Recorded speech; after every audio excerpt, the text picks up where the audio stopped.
Elon Musk, Cathie Wood, and Jack Dorsey just sat down to share their thoughts on why the future of Bitcoin and cryptocurrency looks so bright. After the recent bull run in crypto, followed by the drop after, interest in cryptocurrency from retail investors has also taken a dip. That's the likes of you and me. Institutions, however, are taking this opportunity today to learn about the growing ecosystem so that they can take full advantage of future dips in the price. In this video, we're going to learn exactly why Cathie Wood is so excited about cryptocurrency, why institutions are so interested in this industry, and how Cathie sees the market today. Hi and welcome back. My name is Tom Heavey. I hope you're doing well. So I'm not going to make you wait. Instead, let's just jump straight into this first clip with Cathie. What's shaped and influenced your views on Bitcoin? And let's start with Cathie. Okay, Steve, thank you. Well, the first thing was our focus on disruptive innovation. So starting in 2011, Brett Winton, our director of research, who I know will be on the program later, he started talking about this thing called Bitcoin at the time. And it was a curiosity as we were doing our brainstorms in research. But as we learned more about this open source ecosystem, that might fulfill the role of the payment system that the internet neglected to build into the system, not expecting commerce. We thought, this might be something. And then I became even more interested when I realized that my economics would come into play as well here. And Art Laffer, my mentor from USC, and a monetary scholar, in 2014, I asked him if he would collaborate on a paper on Bitcoin. And he was a bit of a naysayer at first, but agreed to read the paper. He read the paper, tore it up, and from an economics point of view, really wanted to understand this. And he said, I think you got something here. This is a rules-based monetary system. I've been waiting for this for my entire career.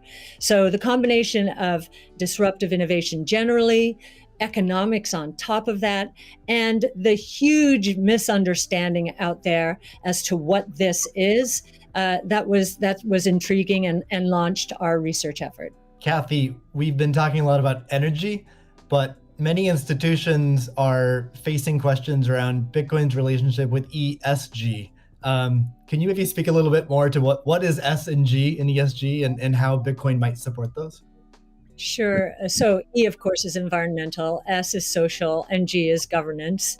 And there is a massive movement afoot in the institutional world, especially, to embrace ESG and make sure that their asset managers are doing the same. So we've just talked about environmental, and I really do believe that Bitcoin will be much more environmentally friendly, certainly than traditional gold mining or the traditional financial services sector. In many ways, it already is, and it's just going to get better that way. In terms of social, I know that many institutions, when they are thinking of social, they think of diversity and equity, pay equity, and all of that. But from our point of view, the disruptive innovation point of view, social is much more than that. It is saving lives, of course, autonomous technology, that would be another topic for Elon. But in this case, allowing access to payment technology, as Jack is saying, everywhere around the world without friction. And just back to the remittance example, I think if I've got these stats correctly, there are certain countries in the world that are incredibly dependent on remittances for GDP. Tonga, 37%, El Salvador, which just deemed Bitcoin legal currencies 24%, Nepal 24%. And I think the remittance industry globally, roughly 700 billion. So saving people these egregious fees, think about it, you're paying anywhere from 8% to, as Jack said, 30% of your $100 that you're sending back to your family. That is social responsibility, I would submit, as is just the economic empowerment that Bitcoin will enable. We've talked about that already. And I know that Alex Gladstein is going to be talking later about, the 4.3 billion people in the world who are hostage to authoritarian regimes, or the 1.3 billion who are living in double-digit and triple-digit inflation, if not more. Saving them from the destruction of their purchasing power certainly is a noble social goal. So we expand social to be much more than the traditional ESG community. And then on governance, you've got the transparency of the ecosystem. It's completely transparent, unlike the opaqueness of financial systems and the toll takers in the traditional financial world. And I think a huge part of governance in the Bitcoin ecosystem are the Bitcoin core developers. Now, before I met them, and I've had the pleasure and the honor of meeting many of them, that was a part of this ecosystem I didn't understand. But actually getting to sit down and talk to them, if I have a learning curve need, it certainly is on the technology side. But in terms of talking to them about economics, economic theory, failed monetary regimes historically, they know economic history, many of them, better than anyone I've ever met. So that gives me a great degree of confidence that, they do believe they are on a noble mission. They could be paid a lot more than they're being paid right now if they worked at Google or Facebook or some of these other areas. But they've chosen, this sense of purpose for a noble goal. And they have incredibly strong technology backgrounds. As well as a good understanding of economic history, especially monetary history. And it gives me a great deal of comfort as I think about the governance of the ecosystem, much more so than I think we would find in other financial ecosystems. And just to give you an example of that, I think 2 years, we were talking about there's a big debate about reorganizations, I know, in the Ethereum network right now. Well, we saw the core Bitcoin developers and others at work back in 2019 when Binance tried to reorganize in order to reclaim 7,000 Bitcoin that were hacked.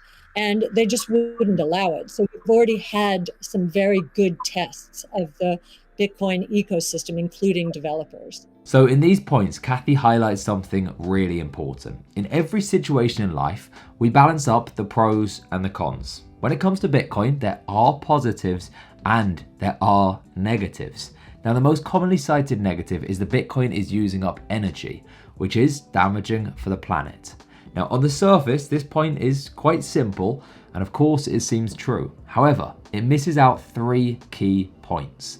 The first is that Bitcoin mining incentivizes a faster transition to renewable energy sources. That's why at over 40% renewable energy usage, Bitcoin is already far greener than nearly every other technology. Secondly, it's important to consider what Bitcoin is actually attempting to disrupt. In particular, it is a challenge to gold and the traditional financial system. Now, both use far more energy than Bitcoin, and Bitcoin's success could actually lead to lower total energy usage. For example, if Bitcoin is successful, it may cause the price of gold to drop in the long term as it disrupts some of its market share. As gold price falls, historically, so too will the amount of gold mining. That means less energy going towards gold mining. So yes, Bitcoin rising in price may cause more energy usage for Bitcoin itself. but it may also reduce energy usage in other sectors such as gold or traditional finance. And if the overall result is less energy usage, then that is a positive, not a negative. And the third point relates to how important Bitcoin and cryptocurrency can be for the world. An example I heard the other day was this. We all know that washing machines use energy, so they're bad for the environment too, right? Well, if that's the case, why don't we ban all washing machines? Same goes for TVs, hair dryers, or just about any other piece of electrical equipment you can think of. Well, of course, the answer is that those items provide us with enough utility that we've decided they are a worthwhile use of energy. And that's really the key part. There are thousands of things around us that use up energy every day, but we accept each and every one of them because we believe them to be a worthwhile use of energy. So it's only fair that we ask the same question of Bitcoin. Right? Does it provide enough utility to justify using up energy? Is it worthwhile? Well, first off, as we've said, Bitcoin uses less energy than gold or the traditional financial system, and it uses a far higher proportion of renewable energy for its work than both of those. Also, 1.3 billion people live in countries with double-digit, triple-digit, or even higher inflation rates. Each year, their lives get worse as their money becomes worth less.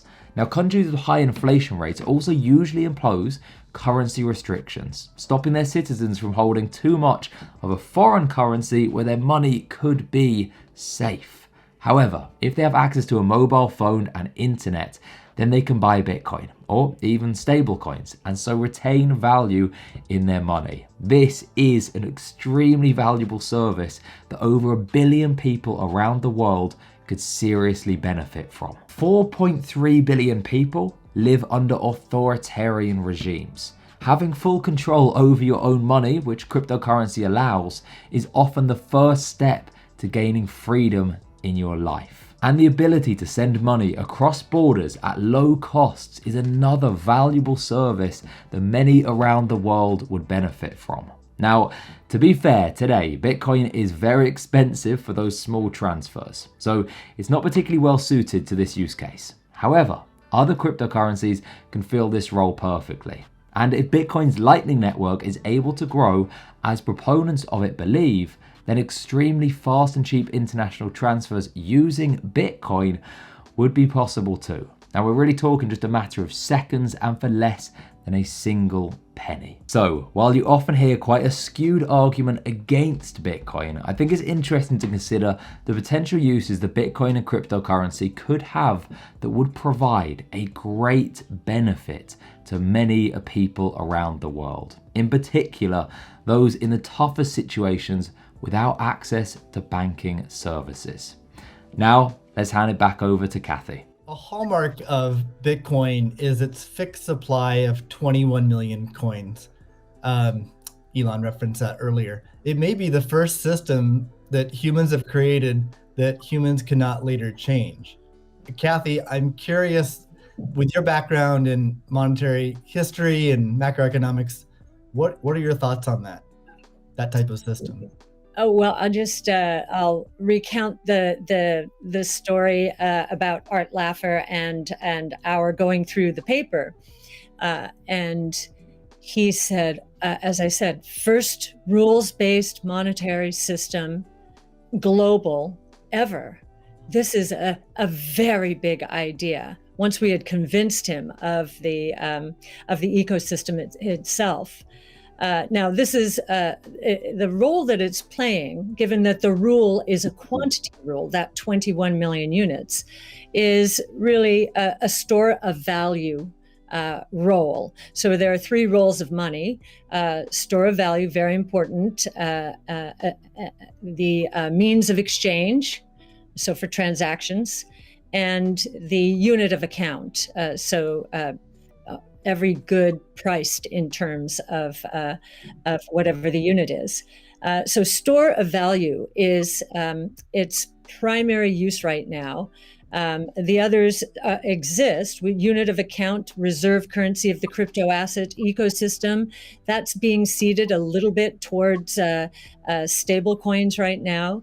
But the store of value is a very big role, and means of exchange with apps built on top of the Bitcoin blockchain, we think is going to become more of a reality. Right now, high value transactions take place over Bitcoin, and that is a very useful role. So we look at those, and I remember saying to Art, "How big could this be?" And he said, "Well, how big is the U.S. monetary base?" Well, today it's $8 trillion. $8 trillion. At the time we were talking, it was $4 trillion.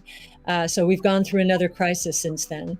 And so this store of value, this idea that purchasing power will go up over time if demand rises relative to supply ultimately fixed at 21 million units.